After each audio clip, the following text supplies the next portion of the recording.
Hello à toutes et à tous, c'est Gianni de l'entreprise Pulse. Eh bien écoutez, j'espère que vous allez bien en ce 1er mars 2021. Un mois de mars assez chargé, avec beaucoup d'actualités. On va voir ensemble du coup comment activer votre business et votre développement commercial avec les quelques tips qu'on souhaite vous partager dans cette newsletter. Alors pour ceux qui ne connaissent pas la newsletter L'Impulsion, c'est un format de newsletter avec du contenu audio, donc des micro-capsules audio qui durent entre 5 et 10 minutes. L'objectif de ces capsules, c'est de vous partager un maximum de valeur pour venir enrichir votre stratégie commerciale. Chaque mois, on essaye d'aborder un thème qui a du sens, un thème que l'on a profondément étudié, qu'on a rencontré du coup en termes de problématiques sur le terrain. Donc l'objectif, c'est vraiment de vous donner un maximum du coup de détails sur un sujet en particulier et de le dérouler. Vous avez compris, c'est pas du tout de parler de nous, pas du tout de parler de notre actualité pour le coup. Donc vraiment, de rester connecté à cette newsletter qui fait sens, certainement si vous êtes à l'écoute de solutions sur le développement commercial. Alors aujourd'hui, le thème du jour est comment activer sa Power Base. Nous allons rentrer dans le détail, dans la définition de ce concept.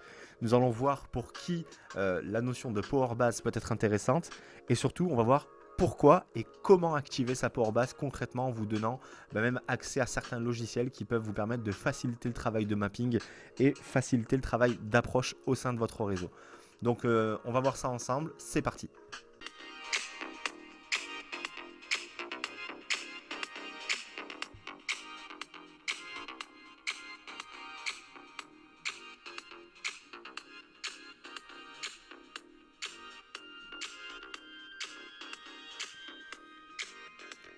Alors, on attaque le thème d'aujourd'hui.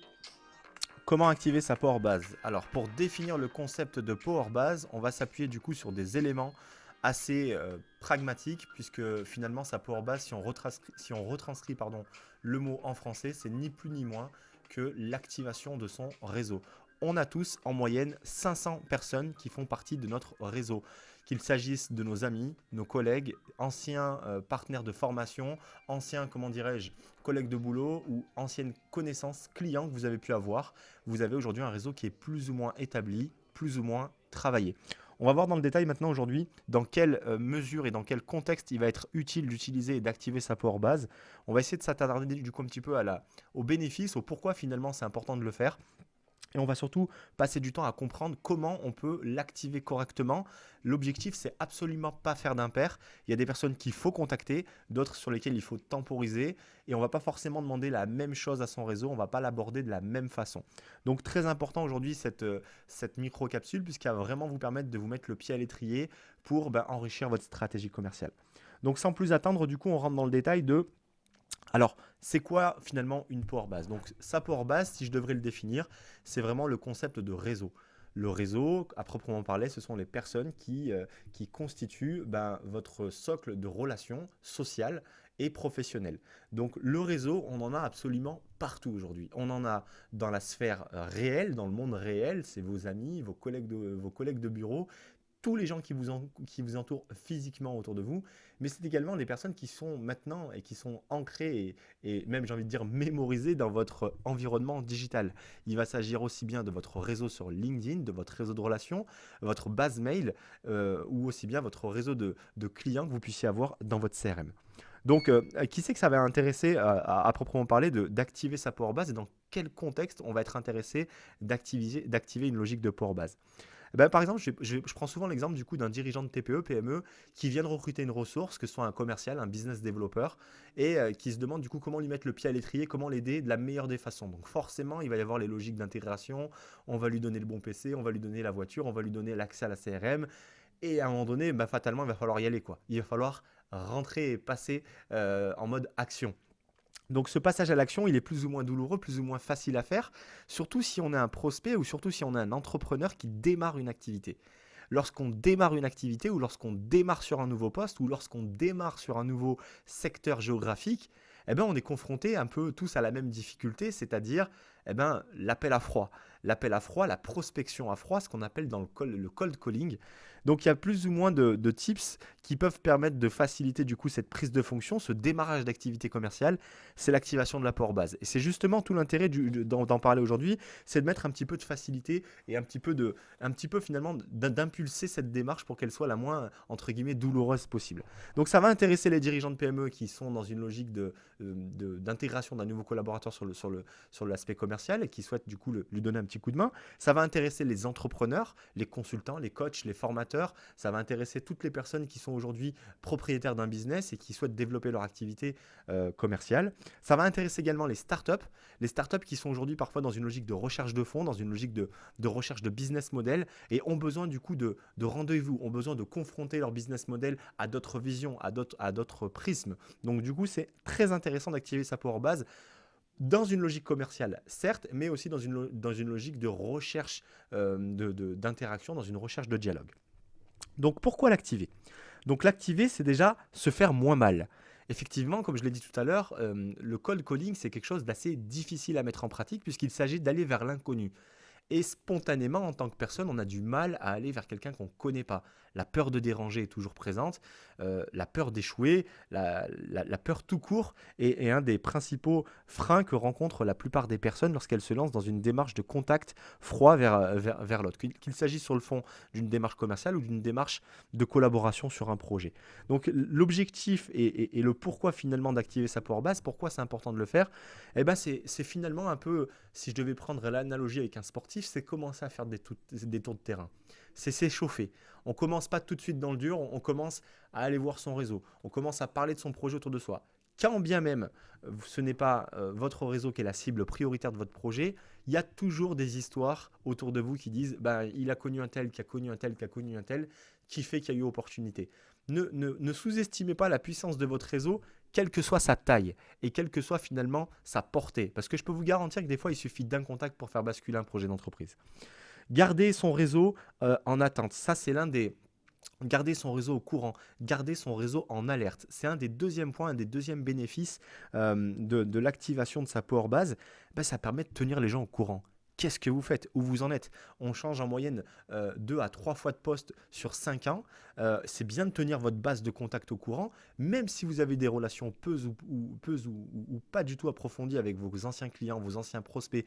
Évidemment, vos amis, vos collègues, votre famille, vous les tenez au courant de votre avancée, de votre parcours professionnel, mais est-ce que vous tenez au courant un petit peu vos prospects et vos différents contacts que vous avez eus dans le passé, des différentes avancées de votre carrière, voire même des différents projets et des différents enjeux sur lesquels vous vous lancez avec votre entreprise? Donc c'est important de le faire, je pense, de ma fenêtre, parce que ça permet effectivement de travailler son réseau, de le tenir au courant. Et le tenir au courant, c'est aussi être dans une posture, c'est un des autres points que je voulais aborder, c'est pas forcément le tenir au courant pour lui demander quelque chose. Donc d'aller chercher ce que j'appelle de la traction pour de business, mais c'est aussi lui pousser de la valeur, lui aussi lui pousser des nouvelles. C'est aussi de ma fenêtre une preuve de respect et ça vous démarque un petit peu de la façon dont vous avez de générer vos relations avec les gens. Et in fine, bien évidemment, cerise sur le gâteau, si vous pouvez tracter du projet et trouver des opportunités de rendez-vous, ne serait-ce que par rapport à ce travail du coup de Power Base, eh ben c'est tout bénef. Parce qu'effectivement, acheter un fichier c'est cher. Faire de la publicité sur les réseaux sociaux pour promouvoir son activité, c'est cher. Faire appel à une ressource, un commercial, c'est cher. Activer son réseau, c'est gratuit. Ça prend du temps, oui, mais ça nécessite que quelques coups de téléphone, que quelques emails. Donc vraiment, n'occultez pas ce point. Donc comment le faire? Il y a vraiment 2 étapes clés. On va rentrer du coup dans le vif et dans le cœur du coup de cette newsletter et on va terminer là-dessus. Comment le faire? Principalement en ayant 2 étapes clés. Un, en travaillant ce qu'on appelle un mapping de son réseau. Et je vous invite à vous partir de vous, à vous mettre au centre. Vous prenez une feuille blanche, vous dessinez et vous mettez votre petit personnage au centre. Et vous commencez à réfléchir à vos cercles. Vous avez différents cercles. Vous avez un cercle familial, vous avez un cercle travail et vous avez un cercle hobby. Partons de ces 3 premiers cercles et commencez à dérouler ce qu'on appelle des branches. Il faut vraiment avoir la vision d'un arbre sur lequel on va faire pousser des branches et vous allez voir que chaque branche finalement est un domaine de vos relations, un champ de votre vie, un terrain de jeu de votre vie dans lequel vous avez par exemple du coup certains nombres de relations. Et vous allez voir qu'il y a certaines branches qui se rejoignent, d'autres non, mais travaillez cette logique de branche et essayez de la pousser. C'est-à-dire, qui je connais? Et avoir un peu cette posture de dire finalement, qui c'est que ça peut intéresser mon produit? Auprès de qui je peux en parler? Sans forcément pour que la personne auquel vous pensez soit forcément cliente à proprement parler, mais qu'elle puisse au moins vous faire avancer d'un pas. C'est-à-dire soit vous donnez rendez-vous avec quelqu'un d'autre, soit vous donnez un email, c'est ça faire un pas. Et travailler son réseau, c'est faire plein de petits pas. Donc en fait, vous allez réfléchir très bêtement, tiens, dans ma famille, qui c'est que j'ai? Bon, j'ai tonton, j'ai tata, j'ai la maman, j'ai le papa, où est-ce qu'ils travaillent? Ok, où est-ce qu'ils travaillent? Il y a qui que je connais dans cette entreprise? Cette entreprise, elle est en relation avec qui? Et c'est important après derrière de vraiment ouvrir le champ des possibles sur chaque branche que vous allez travailler et vous allez voir que finalement votre réseau finalement il peut être très très vaste en termes d'opportunités. Et vous allez vous rendre compte surtout que ben il y a un réseau qui est identifiable, qui va être mappé, sur lequel vous avez de la maîtrise, où les gens vous connaissent. Et vous allez voir qu'au plus vous allez avancer et dérouler finalement les branches, au plus vous allez vous rendre compte que les gens ne vous connaissent pas. Est-ce que c'est grave? Non, ce n'est pas grave. Ce qui est important, c'est que vous ayez au moins la visibilité de qui vous pouvez contacter. Et dans votre démarche commerciale, savoir qui on va contacter, c'est déjà avoir un temps d'avance. Il n'y a rien de pire que de commencer une session téléphonique sans avoir une idée de qui je peux appeler et sans savoir quoi leur dire. C'est vraiment le pire qui puisse vous arriver. C'est pas de vous prendre un râteau au téléphone, c'est vraiment de ne pas savoir par où commencer. Et je crois que vraiment la finalité de ce travail, c'est oui vous aider à démarrer, mais c'est aussi vous donner une vision sur le champ des possibles.